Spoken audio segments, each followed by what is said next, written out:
listed on the endangered species list. But you've come back. You know how to fight hard, you know how to win, you know how to overcome the odds, and of course, you never give up. Well, I don't either, which is why I admire Utah Democrats.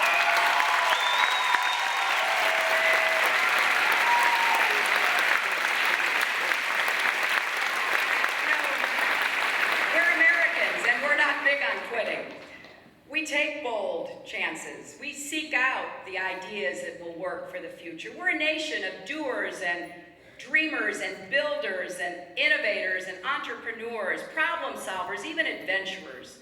That's how Utah came into being.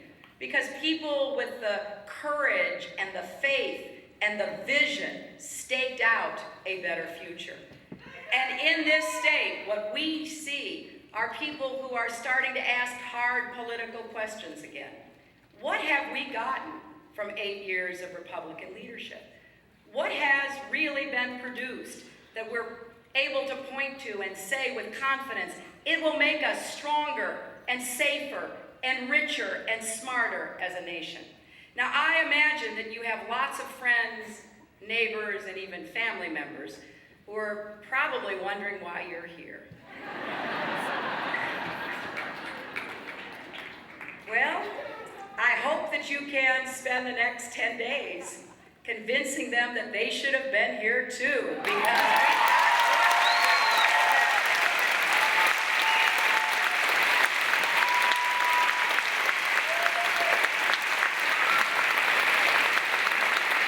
and the fact is that the Republican answers haven't worked. And what we need now is new thinking, smart, innovative leadership again. I'm looking forward to serving in the Senate with President Obama on the other end of Pennsylvania Avenue, because I think this could be one of those great periods of American progress. You know, we have faced tough challenges before. You just read our history and you know that. And for the last 2 years on the campaign trail, I have been talking about what I want to see America become again. The kind of future I want for my daughter, for your children and grandchildren. We don't have to look too far back. You can think about the extraordinary leadership that Franklin Roosevelt offered to us in the Great Depression and World War II, when he said all we had to fear was fear itself. Those were tough times. You know, my parents, maybe your grandparents, remember them well. Things were hard. There didn't seem to be a lot of, bright horizons, but we never lost faith in our country and in ourselves. And we had a leader who summoned us to meet the challenges. I think about Harry Truman, who said, the buck stops here. I don't know where it stops in this White House. It would be nice to find out again. And so, when he had to become our president after Franklin Roosevelt's death, and so much still had to be finished, he was an ordinary man, as he used to say, who rose to offer extraordinary leadership. I'll even brag on a Republican.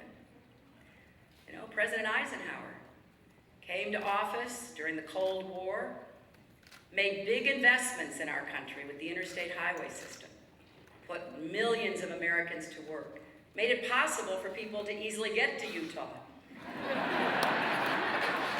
Right? Understood the threat posed by the military-industrial complex. Said we needed to invest in mathematics and science and research and infrastructure. And President Kennedy called on us to look within ourselves to find the strength and the will to shoot for the moon. And we rose to that challenge again.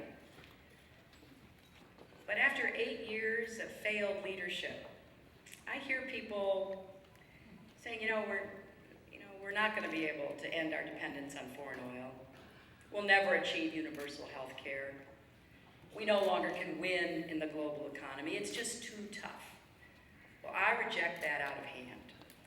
I don't think there's anything Americans can't do once we make up our minds. We just need leadership.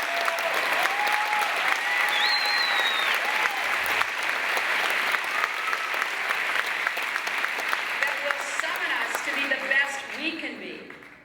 And that's what we're going to get, starting with the election on November the 4th, and when we finally see that moving van pulling out from the back of the White House.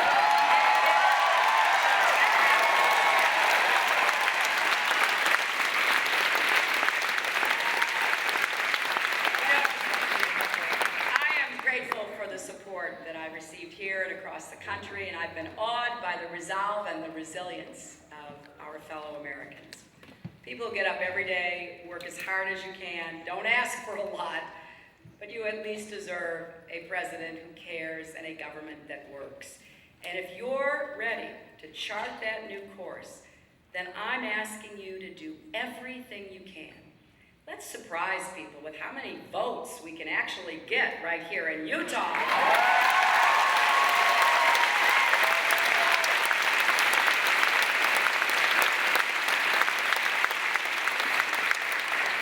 So I end with this call to action.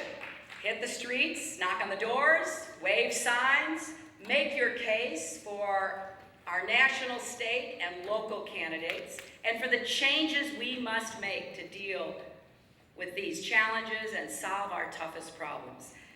For those of you who supported me, I ask you to work just as hard in supporting Barack Obama and Joe Biden.